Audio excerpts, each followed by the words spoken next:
Dalam tradisi populer, Sunan Kalijaga dikenal sebagai ulama yang sangat dekat dengan rakyat kecil. Namun, dalam kajian sejarah dan babat Jawa, muncul teori bahwa Sunan Kalijaga berasal dari kalangan bangsawan Majapahit.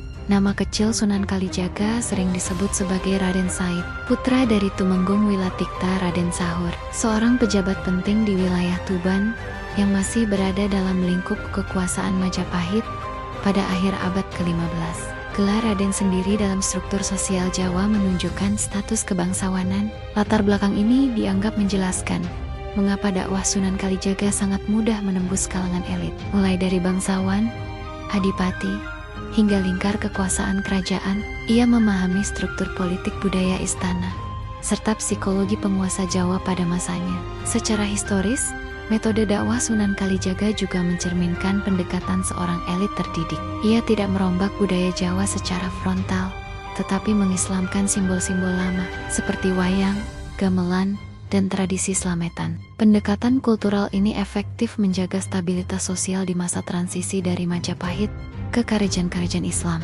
Meski belum didukung bukti arsip tertulis primer yang kuat, teori ini diperkuat oleh babat, hikayat, dan tradisi lisan yang konsisten menyebut Sunan Kalijaga sebagai figur dengan akses langsung ke pusat kekuasaan. Dengan demikian, secara historis, Sunan Kalijaga dapat dipahami bukan hanya sebagai ulama rakyat, tetapi juga sebagai tokoh jembatan antara elit Majapahit dan Islam Nusantara yang berperan besar dalam proses transformasi peradaban Jawa.